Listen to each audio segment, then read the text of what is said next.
Times network ద్వారా గుర్తించబడ్డ India's number 1 varicose veins hospital Avis ని సంప్రదించండి. తమ్ముడు అన్నయ్య తరఫున అందరి తరఫున మాట్లాడు.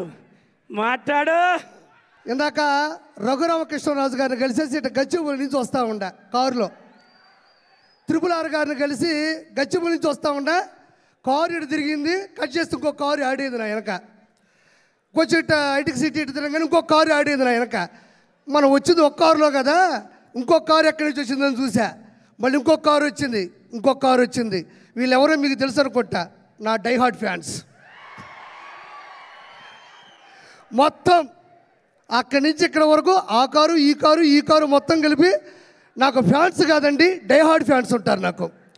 నేను ఎట్టబోతుంటే అట్ట వస్తుంటారు. సరే ఇదేందబ్బా ఇది ఈ విధంగా తిరుగుతున్నారు నా వెనక. సరే ఇప్పుడు నేను ఎట్ట కాపాడుకోవాలి, నన్ను ఎట్ట సెక్యూర్ చేసుకొని భయంతో వస్తూ ఉన్నా. కట్ చేస్తే లొకేషన్ చూస్తూ వస్తున్నాను, టక్కన వాళ్ళు అలా వస్తూ ఉన్నారు. కట్ చేస్తే చిరంజీవి గారు కటౌట్ కనబడింది అంతే.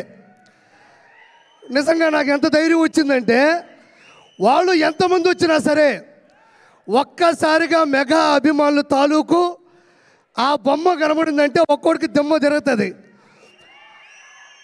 ఒక్క కారు కూడా నాకు కనబడలే, ఎటపోయినా ఇప్పటికీ కనబడట్లేదు. అవి నేను చివరిగా చెప్పేది ఏంటంటే ఒక మాట, చిరంజీవి గారు ఇండస్ట్రీలో ఉన్న ఒక పులస అంటే ఆస్ట్రేలియా, న్యూజిలాండు, టాంజానియా దేశాల నుంచి ఖండాలు దాటి హిందూ మహాసముద్రం నుంచి బంగాళాఖాతంలోకి వచ్చి చివరిగా గోదావరి నీళ్ళకి ఎదురీది, గోదావరి నీళ్ళ యొక్క నదీ ప్రవాహానికి ఎదురీది.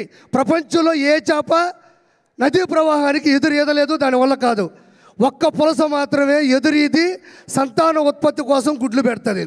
As it is in industry, megastar Chiranjeevi గారు కూడా మొగల్తూరులో పుట్టి నెల్లూరులో పెరిగి యాక్టింగ్ నేర్చుకొని చెన్నైలో అవకాశాల కోసం తిరిగి హైదరాబాద్లో హిస్టరీని సృష్టించి, అంటే నదీ ప్రవాహానికి ఎదురీదే చేప పులస అయితే కష్టాల్ని, నష్టాల్ని, బాధ్యతల్ని, బాధల్ని ఏమాత్రం తల వంచకుండా, తల దించకుండా అదే ప్రవాహ వేగానికి ఎదురీదే ఏకైక జీవి చిరంజీవి.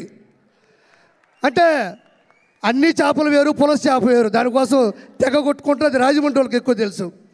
సో అలాంటి గొప్ప వ్యక్తి మా నెల్లూరులో చాలా రోజులు చదువుకున్నారు. పవన్ కళ్యాణ్ గారు సెంట్ జోసెఫ్ స్కూల్లో చదువుకున్నారు, వాళ్ళ సిస్టర్స్ మా దగ్గర చదువుకున్నారు, విఆర్ లా కాలేజీలో కూడా చదువుకున్నారు.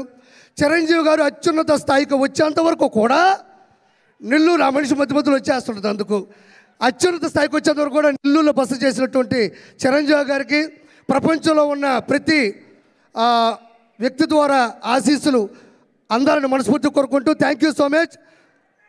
జై చిరంజీవా, జై చిరంజీవా, జై చిరంజీవా. నువ్వు వచ్చి అభిమానంలో కూడా చేపను మర్చిపోలేవాడు.